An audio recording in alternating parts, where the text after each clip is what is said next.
માતાજી મિત્રો, જય દાદા દ્વારકાથી, જય માં ભવાની. કેમ છો બધા? મજામાં ને મિત્રો? આજે આપણે વાત કરીએ પત્રકાર જગદીશભાઈ મહેતા વિશે. મિત્રો, પોતાના જીવનકાળથી જે વ્યક્તિ કોકના માટે, કોકના ભલા માટે અને કોકના સુખી થવા માટે અને બસ ભગવાને આપણને મોકલ્યા છે તો ખરા અર્થની પોતાની જે જવાબદારી છે એ નિભાવવામાં પરિપૂર્ણ ઉતરવું અને એને પોતાની જવાબદારીને પોતાનો ધર્મ કર્મ સમજવું અને આ દુનિયામાં નિષ્કલંક ભગવાને મોકલ્યા છે એવી રીતે નિષ્કલંક આ દુનિયા છોડીને જવું, આવું નિષ્ઠાપૂર્વક અને સત્યતાપૂર્વક કામ કરેલું પાત્ર, જે પત્રકારત્વનું જે ધર્મ છે એ ખરા અર્થનો બજાવતા રહેલું એવું કોઈ વ્યક્તિત્વ હોય તો જગદીશભાઈ મહેતા છે. મિત્રો, જગદીશભાઈ મહેતા કોઈ પણ મુદ્દે માનવ કલ્યાણ માટે કોઈ પણ વાત હોય અને ગમે એવો ચમરબંધી જે આપણી આ સરકાર કે છોડવામાં નહીં આવે એવી આ ચમરબંધી અને દિગંબર નિષ્ઠુર નિર્દય અને હીન કક્ષાની વૃત્તિ ધરાવતી આ સરકાર જે કોઈ પણ સરકાર સામે અવાજ ઉઠાવે, ગમે તેવો અન્યાય કરે અને સરકાર સામે બોલાવે તો આમ દમ ભેદ કોઈ પણ નીતિ અપનાવી અને એને દબાવી દેવો અને લોકશાહી કહેતા લોકશાહીનું સરેઆમ ધજાગરા ઉડાડી અને સરમુખ અત્યાચારી જેવું વર્તન કરેલી આ સરકાર સાલી આજે જગદીશભાઈ જેવા પવિત્ર પત્રકારને આજે જે માથે દમનગીરી કરી રહી છે, જે અત્યાચાર કરી રહી છે, કે જે ખેડૂતોના મુદ્દા માટે લડનાર છે, પબ્લિકના મુદ્દા માટે લડનાર છે, સત્ય કહેનાર છે, તો આવા માણસને સદત માટે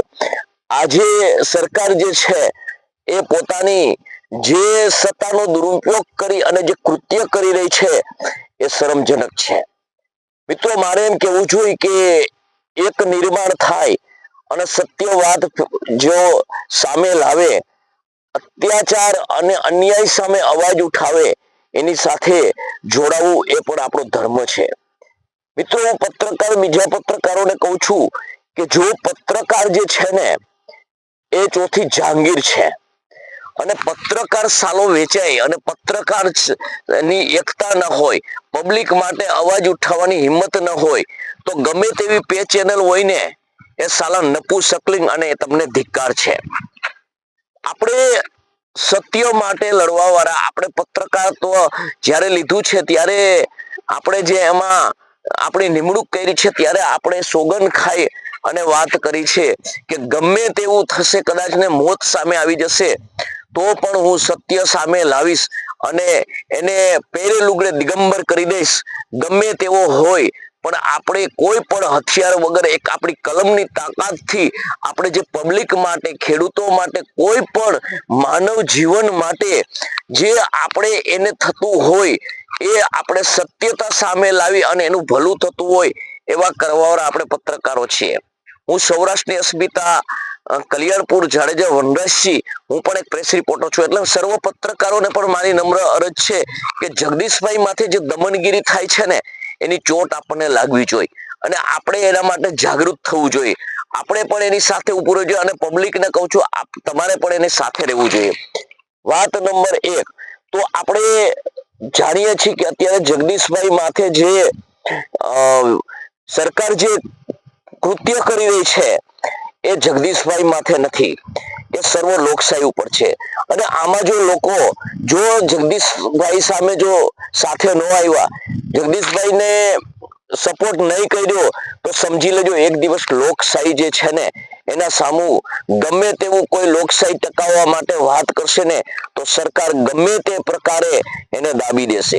કારણ કે હવે જે સરકાર જે નીતિ અપનાવી રહી છે ને એ સરકાર સરેઆમ સર્વત્ર જે લોકતંત્ર છે, આપણા જે કાયદા વ્યવસ્થા છે, બાબા સાહેબ આંબેડકરે જે કલમો લખી છે એના વિરોધમાં કરી રહી છે.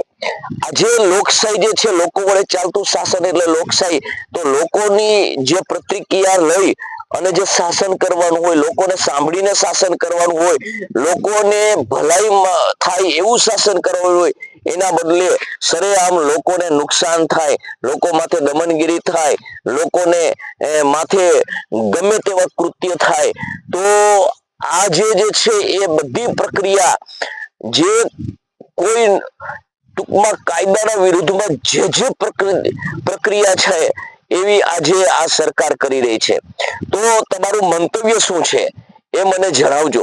કારણ કે જે અત્યારે જગદીશભાઈ મહેતાએ જે યજ્ઞ કાર્ય ઉપાડ્યું છે એ લોકશાહીને બચાવવાનું છે. તો આ લોકશાહીને બચાવવા માટે જે કાર્ય કરે છે અને એ કાર્યની અંદર સરકાર જે એના માથે દમનગીરી કરે છે, તો ખરેખર એમાં આપણે સહભાગી થવું જોઈએ કે નહીં એ આપણે વિચારવું જોઈએ. કારણ કે આપણે સહભાગી થાય તો આવનારી પેઢી આપણી બચશે. આવનારી પેઢી એ લોકશાહી જે ખરા અર્થની છે એ સમજશે.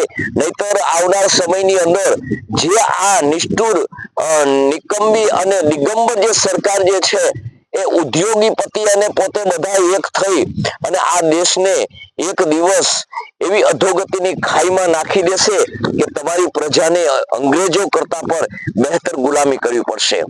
આપણું પ્રશાસન, આપણા પ્રશાસન, પ્રથમ તો આપણું પ્રશાસન આવે છે કે જે ન્યાયતંત્ર છે એ ન્યાયતંત્ર સત્તાના તાબામાં આવી ગયું છે.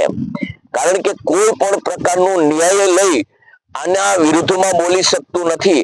એટલે હું સરેઆમ કહું છું કે જજોથી માંડીને જે અમુક એવા વ્યક્તિત્વો જે છે એ સાલા વેચાઈ ગયા છે આમાં. કારણ કે જો ન્યાયતંત્ર જો સ્વતંત્ર જે દેશની અંદર ન હોય અને જો ન્યાયતંત્ર કઈ કહી શકતું ન હોય તો ન્યાયાલયની કોઈ કિંમત નથી. આપણા ન્યાયાલય અને આપણા જજો જે છે એની કોઈ કિંમત નથી. પણ કાં તો એની આમાં ભાગીદારી થતી હોય, કાં તો એને આમાં જે દેશને જે ખતમ કરવાની જે વૃત્તિ જે છે આ નેતાઓની એની અંદર સામેલ હોય. કારણ કે જે વસ્તુ જે થાય છે એ આપણા જે બંધારણના વિરુદ્ધમાં થાય છે. આપણા ઘણા એવા નેતાઓ છે, જિગ્નેશ મેવાણીભાઈ છે, પછી આપણે ગોપાલ ઇટાલિયા છે, આ લોકો જે અવાજ ઉઠાવે છે તો એ પક્ષી આપણે મુકતા આપણે એ જ વાત સીધી લીટી આવીએ કે જે અત્યારે જે કરે છે એ લોકતંત્રને બચાવવા માટે કરે છે. ઈસુદાનભાઈ ગઢવી છે, તો આ લોકો જે લોકતંત્રને બચાવવા માટે જે કાર્ય કરે છે એ સરકાર સાંભળતી નથી કે સરકાર એના માથે ધ્યાન આપતી નથી. આજે ખેડૂત ખતમ થઈ ગયો છે. આપણે જોઈએ છીએ કે ખેડૂત માટે એવડી આફતી આવી છે પણ એને કશો ફરક ન પડ્યો. કારણ કે એને આજે જેમ પંખી આવે ચણ નાખે અને બીજે દીનું જો નાખે તો ખાય, નહીતર પૂરું એમ બટકું ઉડાડી અને જે ખેડૂતોને જે સંતોષ જે કરાવ્યો છે, આ ખરેખર લોકશાહી અત્યારે ખતરામાં છે. આ લોકશાહીના વિરુદ્ધમાં છે.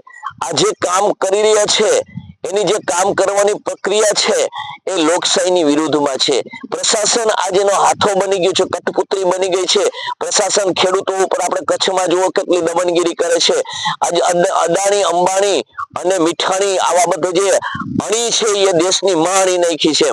તો તમે આ માટે આપણે સૌને જાગૃત થવાની જરૂર છે અને જગદીશભાઈ જેવા સર્વ પત્રકારોને એક અવાજ કરી અને ઊભું થવાની જગ્યા છે. હવે સમય પાકી ગયો છે. નહીતર કોઈ હાથમાં બૂમ લઈ અને ફરવાનો મતલબ નથી. આપણે સારા કપડા પહેરવા, એન્ટ્રી પાડવી, હાથમાં બૂમ લઈને અને નેતાઓની ચાપલુસી કરવી એ ખરેખર ધિક્કાર છે એમ. કારણ કે આપણે કોઈના બાપની મોથાર નથી. આપણે સ્વતંત્ર છીએ. આપણે લોકોનો અવાજ છીએ અને લોકો આપણું પ્રેરક બળ છે. આવું જ્યારે તમને સમજાશે ને ત્યારે ખરા અર્થમાં તમે પત્રકાર છો. તો આજે જગદીશભાઈ ખરેખર ખૂબ મુશ્કેલીમાં હોય તો ગમે તે જગ્યાએથી આપણે એક એવો વંટોળ ઉભો કરવો જોઈએ, લોક જાગૃતિ લાવવી જોઈએ અને ખરા અર્થની લોકશાહી બચાવવી જોઈએ. જો લોકો એમ કહેતા હોય કે સરકારના વિરુદ્ધમાં આવડા મોટા પબ્લિક છે, તો એ પબ્લિક માટે આપણે કોઈ પણ નિર્ણય હોય એને આપણે ન્યાયાલયમાં પડકારવો જોઈએ. ન્યાયાલય જો અન્યાય કરતો હોય તો એના વિશે પણ આપણે બોલવું જોઈએ. કારણ કે જો ન્યાયતંત્ર જો વેચાઈ જશે, ન્યાયતંત્ર જ ખતમ થઈ જશે, તો આને કહેવાનો કોઈ ઓલું નથી. હિટલરશાહીમાંથી આજે લોકશાહીને બચાવવાની જરૂર છે. પ્રશાસન પગાર આપણો ખાય છે અને કામ અદાણી ને અંબાણીનું ને એવાનું કરે છે. તો ખરેખર હું તો એમ કહું, જે આ પ્રશાસન છે એ કાઢી નાખવાની જરૂર છે, એની જગ્યાએ બીજું લાવવાની જરૂર છે. કારણ કે હવે લોકોને જાગવાની જરૂર થઈ ગઈ છે. કારણ કે હવે જે લોકો જે છે એને ખાલી હવા લેવાના, જે બિલ દેવાનું બાકી છે એ જ રહ્યું છે. બાકી સર્વત્ર આ સરકારે તાબામાં કરી લીધું છે. એટલે મારો કહેવાનો મતલબ એક જ છે કે હવે ખરા અર્થની લોકશાહી બચાવવી હોય તો જાગૃતતાની ખૂબ જરૂર છે એવું મને દેખાઈ રહ્યું છે. તો આપ સૌને મારી નમ્ર અરજ છે કે મારો વિડીયો તમને કેવો લાગ્યો તો તમે કોમેન્ટ કરીને જણાવજો. કારણ કે કોઈ પણ કાયદાનું જે કાયદાના નિયમ મુજબ પાલન થતું નથી. આપણે આ જોઈ છે કે વિમફાર્મ કંપની, આ જુઓ તમે, આ ચારે કોર આમાં પંખા ફરે છે. આ વિમફાર્મ કંપનીની જે ગાઈડલાઈન તમે જુઓ ને, તો એ ગાઈડલાઈનના વિરુદ્ધમાં 75% કામ કર્યું હોય ને છતાં કલેક્ટર જે છે એ છે કે કોઈ પણ અધિકારી છે એ તમને સાંભળતો નથી અને તમને કોર્ટમાં ધકેલે છે. આવા કોર્ટની મોંઘી દાટ વકીલોની ફી અને જે આ ધક્કા આ જોઈ અને એને ખબર જ છે કે ખેડૂત થાકી જવાનો છે, મજબૂર થઈ જવાનો છે. એટલે આવી પીંછણ કરી અને કોઈ ગાઈડલાઈનનો ઉપયોગ કંપની સરેઆમ ધજાગરા ઉડાડી અને જે આ વિમફાર્મ કંપનીઓને જે ફળદ્રુપ જમીનની અંદર જે ખોઈ દીધી છે, આ એક દિવસ મારા ને તમારા માટે, ખૂબ દેશ માટે ખૂબ ઘાતક છે. કારણ કે આપણું અમૂલ્ય વસ્તુ પાકતી, આપણું અમૂલ્ય જીવન છે, અમૂલ્ય જે આપણા અનાજથી આપણું જીવન ટકે છે, એ અનાજ વાવવાની જગ્યા આજ ખતમ થઈ રહી છે. માણસના નિભાવ માટેનું કાર્ય ક્ષેત્ર જે છે તે ખતમ થઈ રહ્યું છે. તો સર્વત્રને મારી એક જ અરજ છે કે આજે જે દેશની અંદર આજે નિકંબા અને નિષ્ઠુર, નિર્દય અને જે દિગંબર નેતાઓ આવ્યા છે, પહેરે લુગડે આવા દિગંબર નેતાઓ છે, એને દેશવટો આપવાની જરૂર છે. અને એ માટે જો પ્રજાને કદાચ ને ઈવીએમ ઉપર શંકા જતી હોય તો ઈવીએમ નો બહિષ્કાર કરી અને બેલેટ પેપર ઉપર ચૂંટણી કરવા માટે આજ સૌને જાગૃત થવું જોઈએ, સૌને સમજવું જોઈએ. કારણ કે દેશ છે તો પછી આપણે છીએ, નહીતર દેશ જ ખતમ થઈ જશે તો આપણે કઈ રીતે બચી શકશું. તો જય માતાજી, જય દાદા દ્વારકાધીશ, જય માં ભવાની.